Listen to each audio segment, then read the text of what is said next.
periodista de larga trayectoria, autor de 2 libros que yo le recomiendo, Las Damas del Poder, su más reciente libro, Las Damas del Poder, y García Luna, El Señor de la Muerte.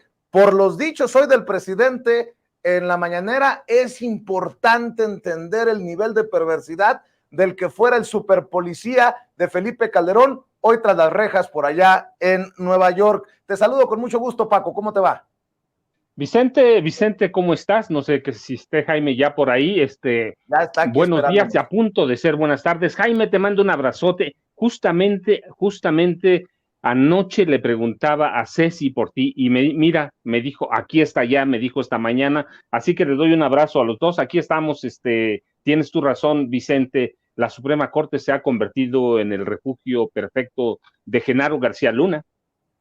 El colmo, ¿no? El colmo de los colmos. Ya nos darás tu amplia opinión y tu comentario sobre esto que destapa el presidente. Mi querido Jaime, hermano, el maestro Jaime Hernández, también periodista de larga trayectoria, fundador y conductor de su espacio en YouTube, No Apto para Cínicos y orgullosamente miembro de esta familia sin censura. ¿Cómo estás, Jaime? Buenas tardes. Muy buenas tardes, queridos amigos. Buen día, Vicente. Buen día, mi querido Paco. Oye, ya me acabé de leer el libro, es una gozada. Yo creo que es una de tus mejores obras y además yo creo que le haces un gran servicio a la sociedad mexicana, porque gracias a este libro hay muchísimas lagunas desconocidas que nadie conocía, ¿no? Y además el relato, la prosa que utilizas, me encanta, así es que te felicito, querido amigo. Generosos entre todos los maestros. Oye, querido Paco, pues desde Guerrero el presidente le pone una exhibida, ¿no? Otra vez a la Suprema Corte de Justicia de la Nación, porque el presidente asegura que están metiendo al brazo derecho de García Luna de la mano de la ministra Norma Piña. Híjole, y ahí sí que, ¿cómo defienden esto, Paco? ¿De qué estamos hablando? ¿De qué nivel es esto que destapa el presidente? No, Vicente, eso sí, ya era un escándalo con Sonia Vargas, la contratación de Sonia Vargas Terreros. Eso era un escándalo cuando liberan las cuentas de Linda Cristina Pereira Gálvez, la esposa de Genaro García Luna. Era un escándalo cuando liberan las cuentas de Luis Cárdenas Palomino, que son Linda y Luis, son los brazos que mueven las finanzas del cártel García Luna Calderón, que no hay que dejarlo afuera. Ya era un escándalo.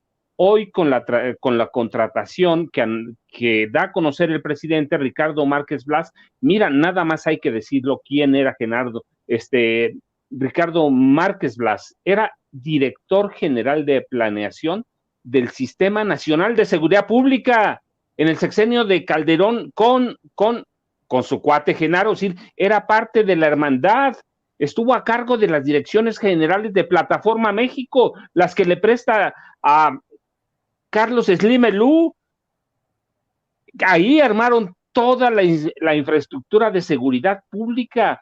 Era titular de la Unidad de Información para la Seguridad Pública de la Comisión Nacional de Seguridad, que se encargaba de Plataforma México. Todos los archivos que se robó Genaro García Luna estaban en parte ahí, seguramente muchos están.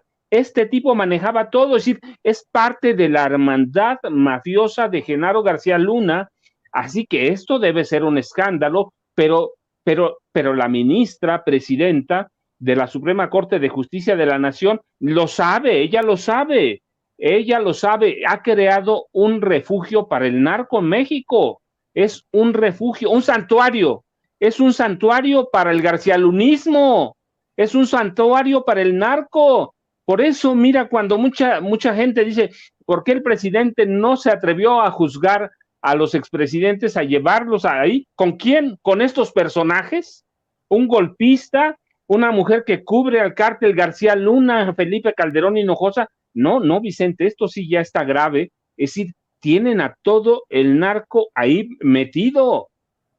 No hay explicaciones, Vicente, más más que complicidad, no es omisión, no es desconocimiento, no es nada. Norma Lucía Piña Hernández no es una mujer ignorante, es una mujer que impuso ahí el peñanietismo, eso es cierto, pero no es una mujer ignorante. Conoce cómo está la situación del narco, conoce cómo se manejó con Felipe Calderón Hinojosa, cómo se manejó el tema del narco con Enrique Peña Nieto, conoce las complicidades. Genaro García Luna, a Genaro García Luna solo le hace falta la condena en Estados Unidos. ¿Qué más quiere? Pues nos está diciendo quién es ella, por dónde va y para dónde va la Suprema Corte de Justicia de la Nación, y ahí tenemos, hablábamos por mucho tiempo del poder del narco en México. Pues ahí está, ahí lo tenemos en la Suprema Corte de Justicia de la Nación, Vicente. ¿Qué va a pasar? Nada. ¿Por qué? Porque tiene la protección como de 700 medios en este país, nada más como de 700, los medios masivos de comunicación en México, la vieja prensa al servicio del narco, protegida ¿por quién? Por todos los medios de comunicación. Eso debía ser un escándalo para todos los medios de comunicación, pero lo van a esconder como escondieron la narrativa de la violencia cuando Felipe Calderón convoca a todos los medios en 2011 a pedido de Genaro García Luna, y todos se sientan, hay los videos, están las grabaciones, y todos aceptan cambiar la narrativa del narco para crearle una imagen política a Genaro García Luna, y Televisa se presta porque además le crea un programa por el que cobra, aparte de todos los miles de millones de pesos que recibió, les cobra 120 millones de pesos por hacerle la imagen presidencial a Genaro García Luna, como se la hicieron a Enrique Peña Nieto, como le habían fabricado la propia a Vicente Fox Quesada, y como hoy se la están creando a Xóchitl Gálvez. Así que ese país tenemos, Vicente, ese país tenemos, Jaime. Qué miedo, mi querido Jaime, después de lo que está diciendo Paco Cruz, qué miedo con esta Suprema Corte de Justicia de la Nación, en donde hay un ministro que ya quería meter su proyecto para destituir al presidente Andrés Manuel López Obrador por no acatar un amparo. Qué miedo cuando la presidenta de la Suprema Corte de Justicia de la Nación mete de la mano a la Suprema a Ricardo Márquez Blas, uno de los hombres cercanos de García Luna, cuando este poder judicial, encabezado por la señora Piña, descongela las cuentas de Luis Cárdenas Palomino, ayuda al tío de Luis Cárdenas Palomino, descongela las cuentas de la esposa de Genaro García Luna, le regresa incluso a la libertad a personajes que han sido apañados con las manos en la merca. Ya lo han exhibido en la mañanera. Qué miedo, mi querido Jaime.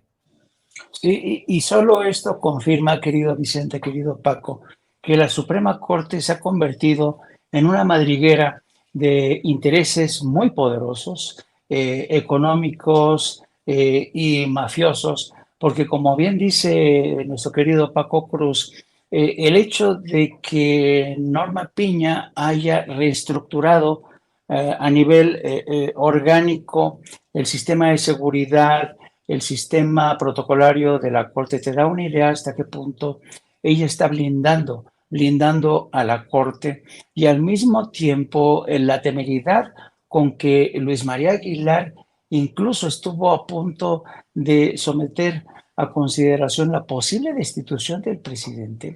Esto te habla realmente de hasta qué punto la Suprema Corte se ha envalentonado. ¿Y por qué? Porque tienen detrás de sí no solamente la colaboración entusiasta de los grandes medios de comunicación, sino a hombres tan poderosos como Ricardo Salinas Pliego, como Claudia X González, como Héctor Aguilar Camín. En fin, sabemos quiénes están atrincherados en esa Suprema Corte, y yo creo que por eso mismo, en las próximas elecciones presidenciales del 2024, la mayoría de los ciudadanos nos jugamos muchísimo realmente. Ya es una necesidad casi existencial de nuestra democracia conseguir una mayoría para que realmente se salga adelante esa reforma del aparato de justicia y la reforma electoral, porque si no, nunca nos vamos a quitar de encima a esta Suprema Corte, a este Poder Judicial, que lo único que ha hecho es convertirse en un enorme obstáculo para la rendición de cuentas, para la transparencia, para la lucha contra la corrupción.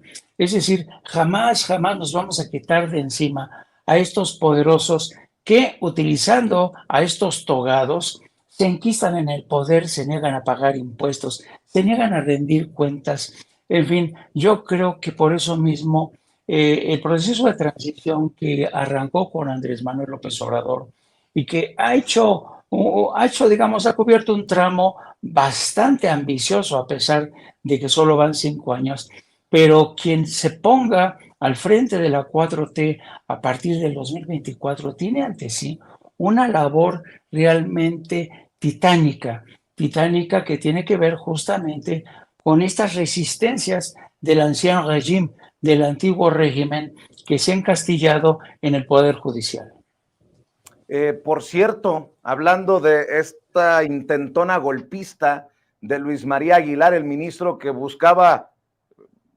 retiró el proyecto, pero buscaba destituir al presidente Andrés Manuel López Obrador, Alejandro Armenta, el senador de Morena por Puebla, presidente de la mesa directiva del Senado de la República, amagó incluso con buscar que se le declare traidor a la patria. Esto fue lo que dijo Alejandro Armenta.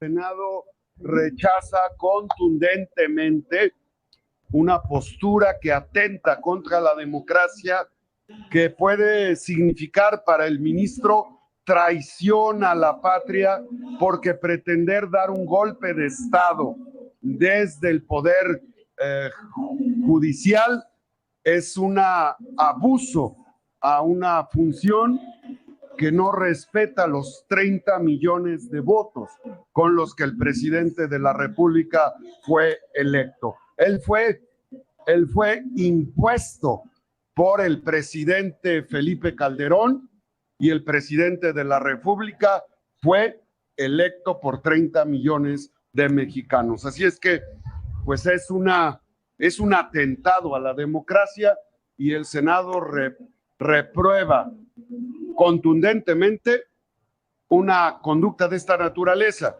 Y si la Corte insiste en un golpe de Estado, nosotros iniciaríamos contundentemente una acción para declarar como traición a la patria cualquier acto de esta naturaleza bajo los cauces legales correspondientes.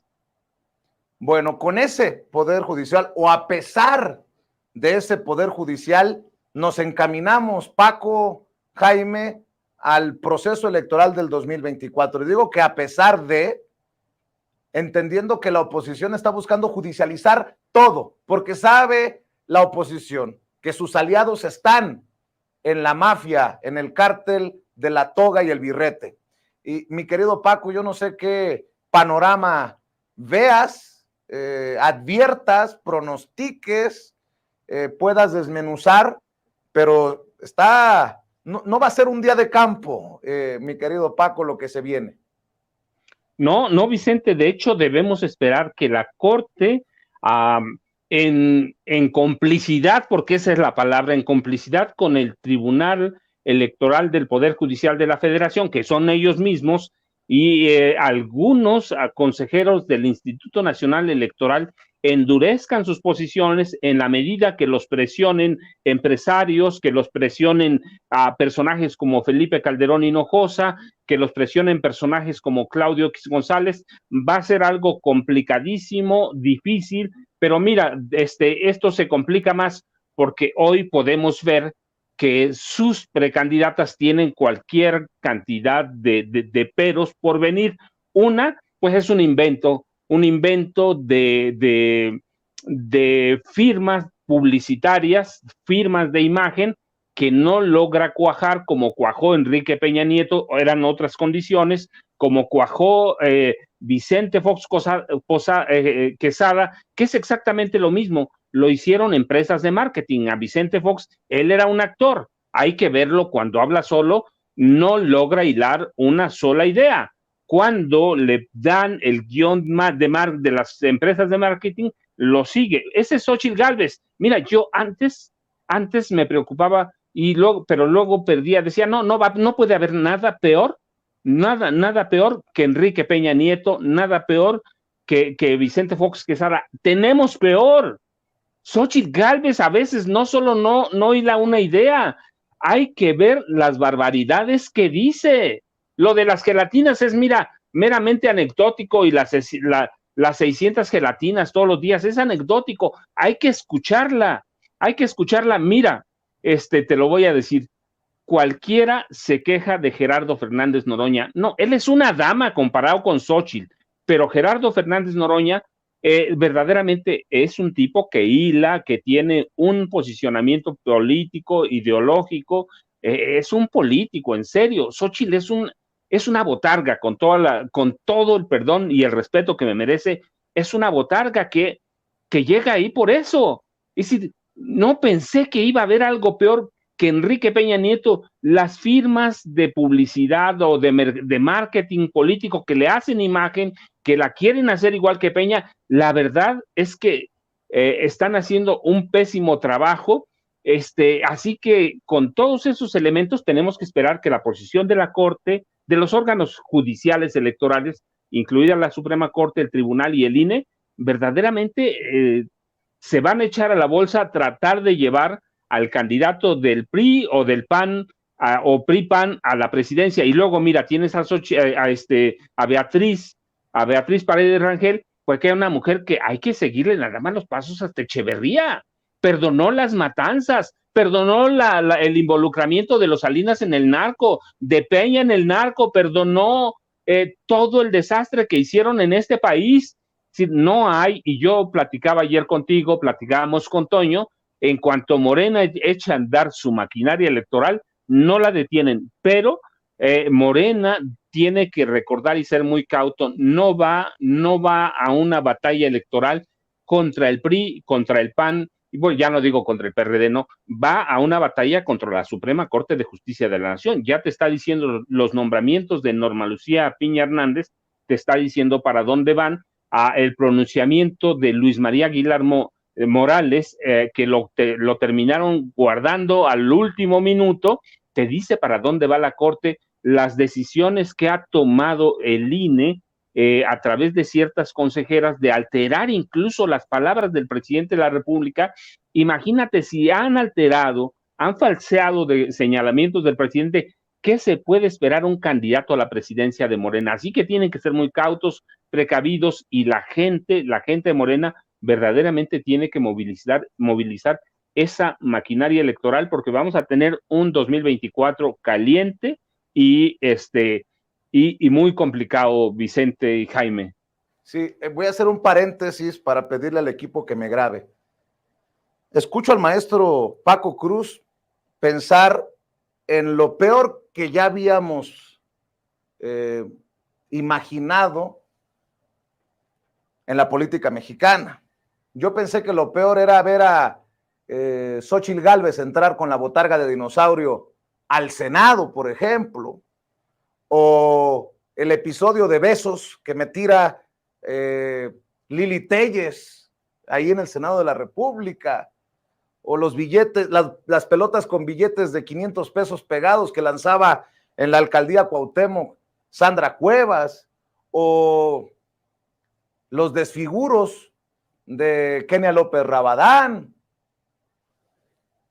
Pero me hicieron llegar este video y digo yo, ¿y esta señora quiere ser jefa de gobierno de la Ciudad de México? Esta es la señora que me tiene demandado por presunta violencia política en razón de género. No sé si puedas lanzar el video, David, no sé si es con audio o sin audio, pero dije yo, pensé que ya lo peor lo había visto. ¿Y esto qué es? ¿Cubres, vistes con el video o lo soltamos completo, David? Tú dime, por favor. Ahí está, miren nada más. Es Sandra Cuevas, la alcaldesa en Cuauhtémoc. Digo, la señora muy guapa, a lo que hacía referencia es al osito, ¿no? Qué miedo. ¿A qué le estamos apostando en la política mexicana? Xóchitl Gálvez en botarga, Lili Téllez con desfiguros y con amenazas, Kenia López Rabadán a grito abierto desde el podio en el Senado, y Sandra Cuevas, bueno, pues qué carambas. ¿Y qué tiene que decir uno? O no se pronuncia o dice, bravo. No. Por eso digo, si siempre estamos esperando lo peor, como la ley de Murphy, ¿no? Lo peor vendrá. Mi querido Jaime, ¿cómo ves el panorama con este Poder Judicial, con esta oposición que ya entendieron que por ahí va la cosa, buscarán descarrilar todo? Afortunadamente, o a pesar de esto, sigue avanzando la 4T, pero que nadie se vaya a distraer, porque estamos ante la batalla de batallas al frente en el 2024 y con un plan C del que hablaba el presidente Andrés Manuel López Obrador, que será importante, no digo que importante, vital para la profundización de la cuarta transformación en el próximo sexenio, quedarse con la mayoría calificada tanto en la Cámara de Diputados como en el Senado de la República, y esa no va a ser una tarea fácil, Jaime. Sí, coincido contigo, no va a ser nada fácil. Y también creo que, como dice el maestro Paco Cruz, este proceso electoral va a estar marcado realmente por un ambiente tan caliente, tan sucio de violencia que ya se vislumbra en el horizonte. Y como botón de muestra, baste ver lo que está pasando ahorita dentro del movimiento ciudadano. El Frente Amplio ya decidió que la mejor opción para jalar, para atraer a la gente del movimiento ciudadano es entrar a cuchillo entre los dientes. Hay realmente una campaña para arrebatarle a Dante Delgado ese movimiento ciudadano. Y hoy mismo estaba leyendo precisamente bajo el Templo Mayor de Reforma, y sugiere Templo Mayor de Reforma que ya basta que Dante Delgado tenga durante más de 27 años, casi 30 años, el control de Movimiento Ciudadano, ¿no? En otras palabras, lo que está haciendo Reforma es alentar ese asalto del Frente Amplio contra Movimiento Ciudadano. Y yo creo que ayer asistimos, digamos, a lo que fue el primer acto de este encuentro con Xóchitl Gálvez, con el gobernador de Jalisco, Enrique Alfaro, que dicen que no hablaron de este tema, pues sí que van a hablar de las musarañas. Entonces, yo creo que ya ellos ya están preparándose para una escena de asalto contra el Movimiento Ciudadano, por un lado, y por el otro, ya vimos este cierre de filas tan patético del PRD, ¿no? Que a última hora dijéramos, no, pues mejor nos subimos a este carro, no sea que el quedarnos, nos vamos a quedar sí muy dignos, pero sin nada, sin una curul, sin un escaño, mejor nos sumamos, ¿no? A última hora. Entonces vamos a ver un espectáculo de cargada que va a estar custodiado en muchos sentidos por el aparato de justicia, pero hay que también tener en cuenta, como dice muchas veces el presidente Andrés Manuel López Obrador, que no hay texto sin contexto, y esto es muy cierto. Mira, para empezar, yo creo que nunca como hoy en México ha habido realmente este entusiasmo de los ciudadanos a favor del cambio. Y ese cambio que ha llegado con la 4T, con Andrés Manuel López Obrador, con sus precariedades, con sus defectos, con sus dificultades, es un cambio que va en la dirección que millones deseábamos, ¿no? Entonces, Andrés Manuel López Obrador, cuando dijo esta mañana a propósito de lo que estaba pasando en el Movimiento Ciudadano, decía, no les va a alcanzar porque el pueblo es mucha pieza. Yo creo en ese análisis, y creo en ese análisis porque nunca como hoy realmente tenemos al frente del PRI, del PAN y del PRD a políticos que, ¿sabes?, son figuras de barro, ya no tienen nada, ya no tienen que vender, nada que ofertar, ya no pueden ilusionar más a los ciudadanos. De hecho, estas reservas de Movimiento Ciudadano a una alianza con el PRI, porque saben que el PRI es el partido más odiado y que nadie va a votar por el PRI. Por eso este movimiento en contra del Movimiento Ciudadano, porque saben que los votos que representa Jalisco, el Jalisco de Enrique Alfaro, que por lo menos controla aparentemente, representan el 7% de los votos a nivel nacional.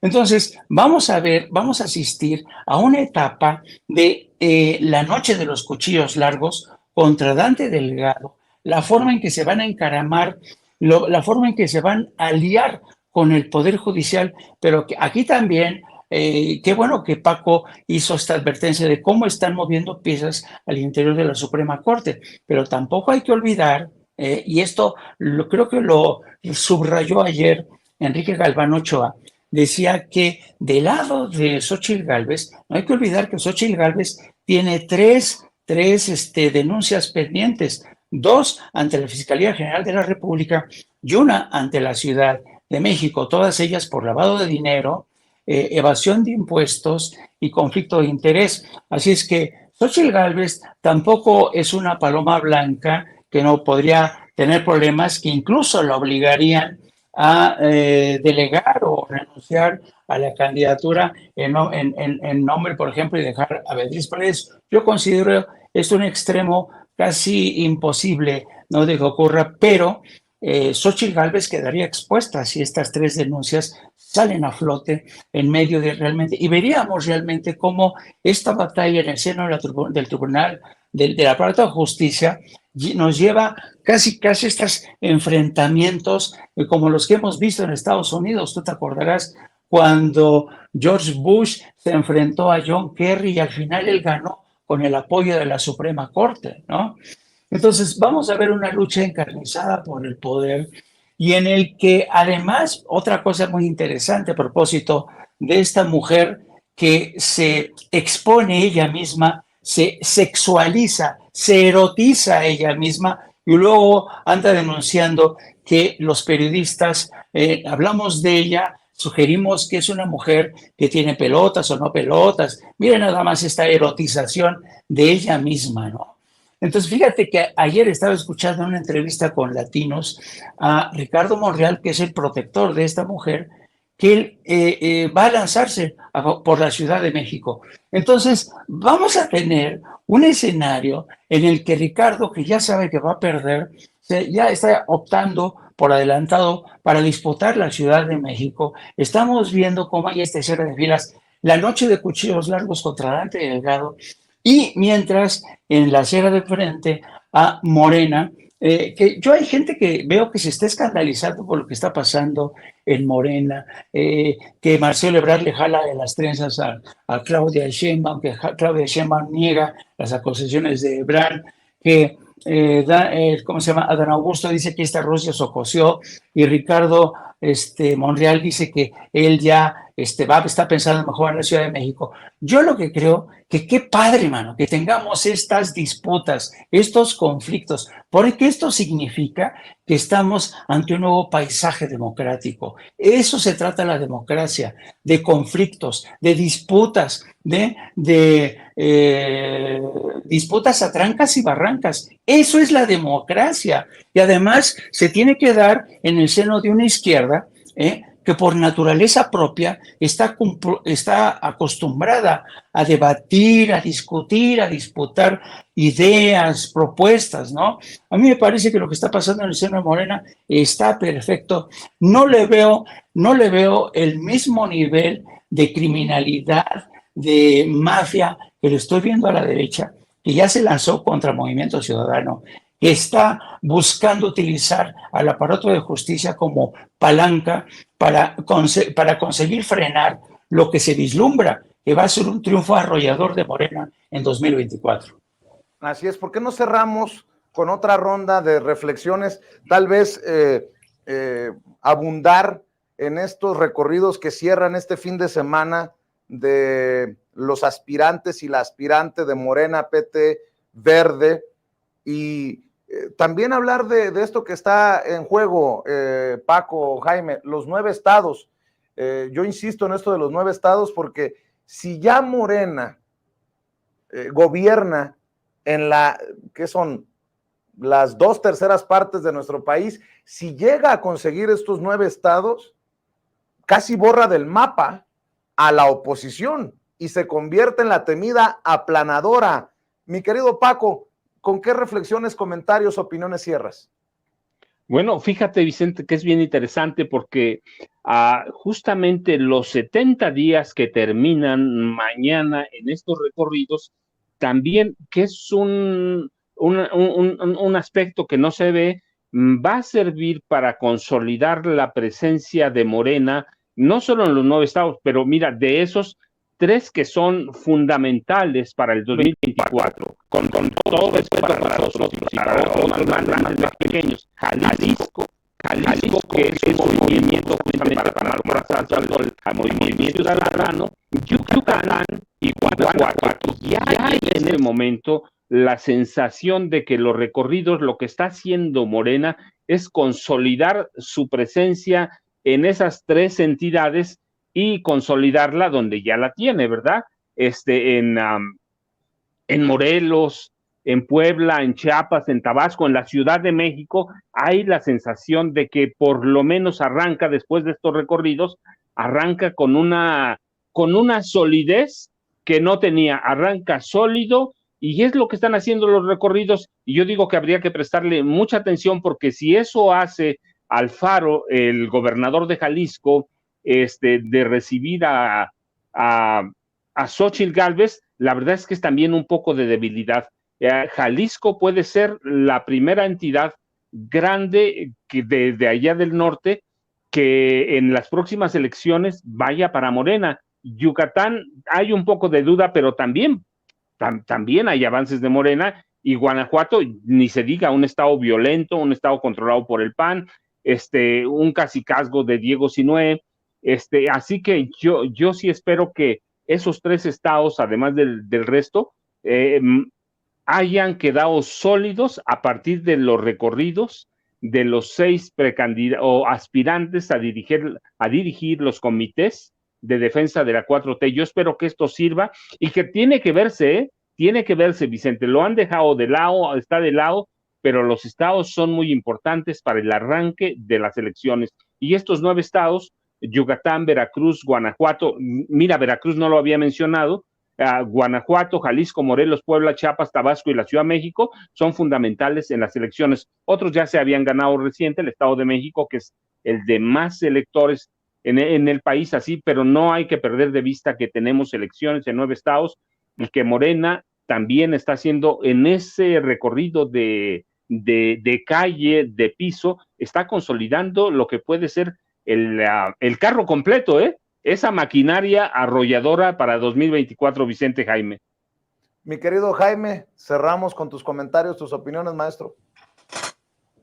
Fíjate que yo coincido, me gustó mucho la forma en que expuso el maestro Paco Cruz este encuentro de Xóchitl Gálvez con Enrique Alfaro, que más que mostrar las fortalezas, lo que ha demostrado es las debilidades de ambos personajes, ¿no?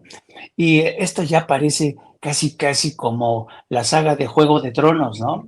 Vamos a ver precisamente en disputa por estas nuevas gubernaturas, va a ser como Juego de Tronos, busca de alianzas a último momento para ver quién conquista qué territorio, en qué medida Alfaro va a conseguir arrastrar todo el apoyo de Jalisco, en qué medida Yucatán se mantiene como ha sido.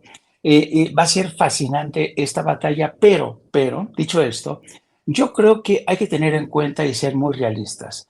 Desde que Morena consiguió demostrar que el PRI era un enemigo, muchos decían que el Estado de México nunca iba a caer en manos de Morena, que ese era realmente el último reducto, el último bastión donde se había trincherado el PRI. Y mira la zapatiza que le metieron al PRI en el Estado de México gracias a la candidatura de Delfina Gómez. Yo creo que al demostrar que el Estado de México no era imbatible, Morena creció y además esto demostró la fuerza real que tiene Morena, ¿no? Y siguiendo con la figura de Juego de Tronos, ya ves que en esta saga quienes ganan tenían detrás de sí a estos dragones. Yo creo que Morena tiene millones de dragones en esos ciudadanos que realmente quieren que la cuarta transformación culmine y además porque yo creo que la Suprema Corte, la actuación de la Suprema Corte no ha hecho más que reforzar el convencimiento de millones de que ya estuvo suave. Ya basta de tantos privilegios, basta que no haya rendición de cuentas, basta que personajes tan, no sé, tan soeces, tan vulgares como Ricardo Salinas, les importe un carajo la ley, les importe un carajo el resto de la ciudadanía. Yo creo que millones de ciudadanos en México ya están a favor de un cambio y lo que sí sería deseable es que si realmente Morena consiga conquistar esas 9 gubernaturas, que no se inicie un nuevo periodo del partido único como ocurrió con el PRI. No, que Morena realmente se convierta en una fuerza revulsiva que regenere el tejido social, que dé vida a esta nueva cultura de la ética, de la lucha contra la corrupción, porque créanme, la lucha contra la corrupción no se termina en 6 años, no, esa es una cultura que se tiene que erradicar. Don José Ortega y Gasset, un viejo filósofo, decía que es importante terminar con los abusos, pero aún más importante era corregir los usos, es decir, lo que mamamos desde niños, lo que se nos inculca desde nuestra casa, en la escuela, la nueva educación, la nueva cultura de rendición de cuentas, lucha contra la corrupción, y eso no se logra en 6 años. De ahí la importancia de que este movimiento prosiga. Así es que yo creo que Morena puede arrasar en el 2024 y ojalá sea así. Y si no se cumple esta predicción mía, pues nada, la cuestión es seguir adelante, no abandonar este espíritu de lucha que yo creo que por primera vez en mucho tiempo, yo no lo había experimentado, Vicente y Paco, yo no había experimentado este ánimo, ¿sabes? Este espíritu de lucha, de renovación, porque nos jugamos muchísimo para las próximas generaciones. Así es que, pues espero y confío en que millones de ciudadanos se sumen a esta causa que es por el bien común, por el bien de todos nosotros. Claro que sí, maestro. Por cierto, cerremos invitando a la audiencia a tus esfuerzos independientes. Gracias, querido Vicente, por tu generosidad. Sí, les pido que se sumen a través de mis redes sociales. Me pueden seguir en @JaimeJourno y también a través de nuestro espacio de No Apto para Cínicos. Transmitimos todos los días a partir de las 14 horas. Búsquenos en YouTube, No Apto para Cínicos, suscríbanse y ahí vamos a estar en contacto. Formamos parte de un gran esfuerzo que incluye a Sin Censura, con este hombre extraordinario al que le tengo un enorme afecto que se llama Vicente Serrano y con un gran respeto y admiración también que siento por mi Paco Cruz. Abrazo a los dos. Gracias, Jaime. Querido Paco, pues yo también voy a cerrar invitando a la audiencia para que busque los libros que todos los días menciono y que espero que sigan siendo de los más vendidos por mucho tiempo en librerías y tiendas de autoservicio. Las Damas del Poder, el más reciente libro de Paco Cruz, que ya leyó el maestro Jaime Hernández y que se los recomienda, y García Luna, El Señor de la Muerte, un libro de referencia que es imperdible también. Mi querido Paco, también que te ayuden y que te apoyen en redes sociales. Vicente, muchas gracias. Yo les mando un abrazo a los dos, a Jaime, que verdaderamente, Ceci, pues ya lo extrañaba, a Vicente, les mando un abrazo verdaderamente, no sé qué decirles, verdaderamente, siempre han sido muy generosos conmigo y ustedes saben que es recíproco, nuestros seguidores, tus seguidores, los seguidores de Jaime, No Apto para Cínicos, por favor, un abrazote para los dos, para todo mundo. Yo ya saben, @Paco Cruz Jiménez en Twitter, Francisco Cruz Jiménez en Facebook, y nos vemos el lunes. Claro que sí, Paco. Un abrazote, Jaime. Los maestros, la mesa de maestros, aquí en Sin Censura. Y